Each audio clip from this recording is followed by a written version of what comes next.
Like with anything, American veterans come in all shapes and sizes. And for those who are LGBTQ+, they can experience additional barriers reintegrating into society.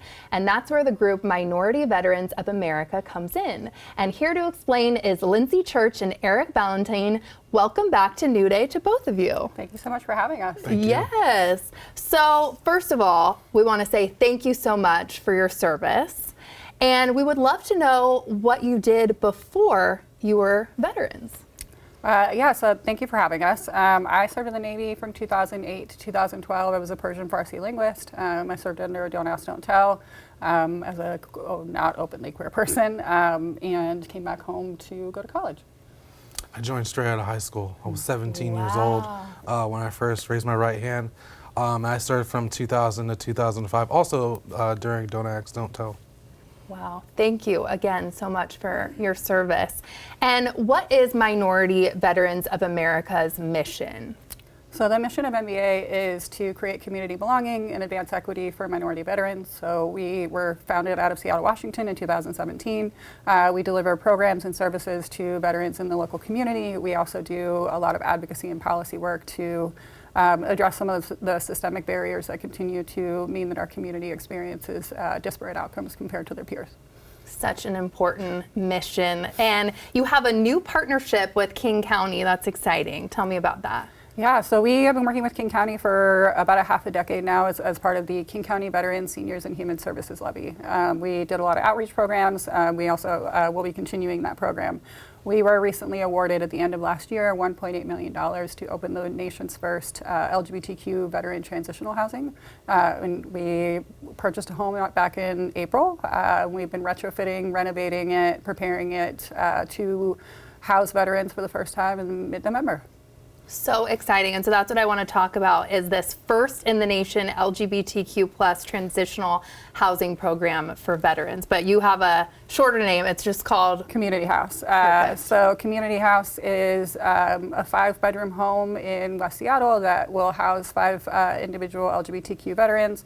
It is community with a Q, really working towards creating a house and a safe refuge for LGBTQ veterans to find their next place to live while we work towards permanent housing for those folks. Definitely. And Eric, culturally competent housing is something that you want everyone to think about. Why is that? Yeah, it's really, I think the difference between like a domicile or some dwelling and like a home is right. Like there's a certain type of feel to it. You can't feel like you're at home when you don't feel welcome, right? It's like there are a lot of shelters, right? There are a lot of different things that are operating that aren't intentionally exclusive, but they do exclude certain people, right? People from the queer community, black and brown folks, right? So we want to come from a place, because this is our specialty, this is our background, it's what we do. We want to make sure that it is tailored towards you. We want to make sure that we are identifying and respecting your boundaries and all the identities that you hold and seeing you as a whole person. And that's why it's so important that we do this. So important. And I love this question statement really. Every veteran deserves a home, not just a house. What do you all mean by that, and what does that mean to you? So when we were looking for Community House, we looked at probably about 30 locations around the region in King County, and we were looking for a very specific thing. We bought a very old house. It's over 100 years old, and we renovated it to have a soul. And so we say it's a home with a soul and a story for a community that has experienced so much. And so the house is decorated in sounds really weird, a neutral rainbow. So through the whole house, you'll actually see neutral, natural earth tones throughout the house. So we have our blue room, red room, orange, yellow, green. Dining room is purple. People were a little bit nervous about that. There was a lot. It's a nice plum. It's a mauve. Thank you. Oh, okay.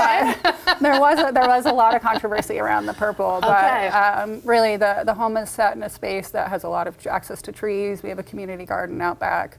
All of this is really geared towards healing and growth. Oftentimes, transitional housing can just be a house, and often there's not enough support or wraparound services and a group of folks to belong to a community with. And so we built this home as a communal home where 5 people get to live together in a beautiful space and really become the caretakers of this future resource. We want people to feel like they own it and that they are the stewards of this, so that in the future that this resource lives on.